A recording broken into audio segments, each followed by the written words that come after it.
Episode की शुरुआत में हम देखते हैं कि नारुतो और सासुके अपनी ट्रेनिंग जारी रखते हैं। काकाशी ने उन्हें बताया था कि निंजा के लिए सिर्फ ताकत ही काफ़ी नहीं होती, बल्कि चक्र पर नियंत्रण होना सबसे ज़रूरी है। इसलिए दोनों एक पेड़ पर चढ़ने की कोशिश करते हैं। सासुके अपनी तेज समझ और अनुभव की वजह से जल्दी सीखने लगता है, जबकि नारुतो बार बार गिरता है। नारुतो परेशान होता है क्योंकि वो हमेशा की तरह पीछे नहीं रहना चाहता। लेकिन नारुतो की सबसे बड़ी ताकत यही है कि वो कभी हार नहीं मानता। वो बार बार कोशिश करता है और धीरे धीरे अपनी चक्र कंट्रोल करने की क्षमता सुधारने लगता है। दूसरी तरफ सकुरा ताजुना के साथ शहर जाती है। वहां जाकर सकुरा देखती है कि लैंड ऑफ वेव्स के लोग बहुत खराब स्थिति में रह रहे हैं। हर तरफ डर का माहौल है। लोग खुलकर बात नहीं करते क्योंकि सभी एक आदमी से डरते हैं, गाटो।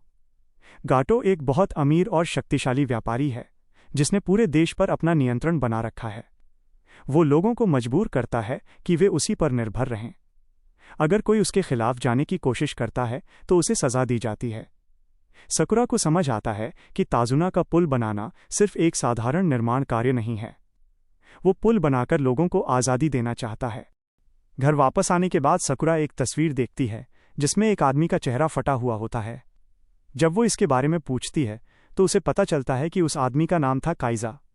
काइजा को लैंड ऑफ वेव्स के लोग एक हीरो मानते थे।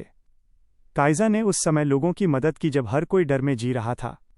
उसने गरीबों और कमज़ोर लोगों का साथ दिया। वो ऐसा इंसान था जो गलत चीज़ों के खिलाफ खड़ा होता था। लेकिन गाटो को ऐसे लोग पसंद नहीं थे जो उसके खिलाफ आवाज़ उठाएं। इसलिए काइजा को ख़त्म कर दिया गया। उसकी मौत ने लोगों के दिल में डर और दुख छोड़ दिया। इस एपिसोड में हमें इनारी नाम के बच्चे के बारे में भी पता चलता है। इनारी पहले बहुत खुश रहने वाला बच्चा था, लेकिन काइजा की मौत के बाद वो पूरी तरह बदल गया।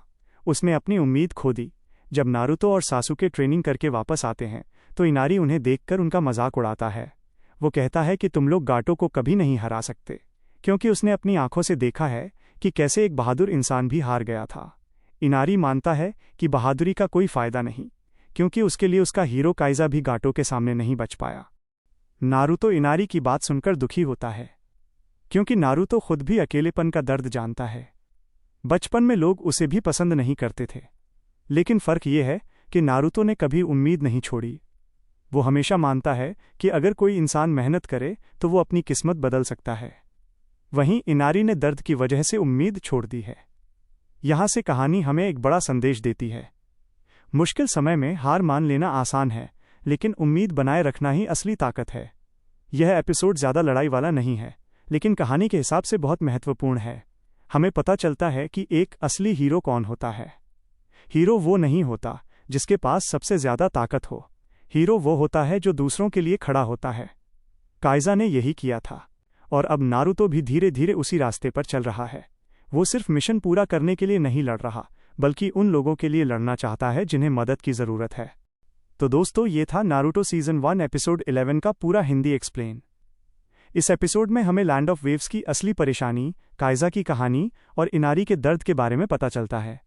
आने वाले एपिसोड में कहानी और भी खतरनाक होने वाली है, क्योंकि ज़ाबुज़ा फिर से वापस आने वाला है और टीम 7 के सामने एक बड़ी चुनौती खड़ी होने वाली है।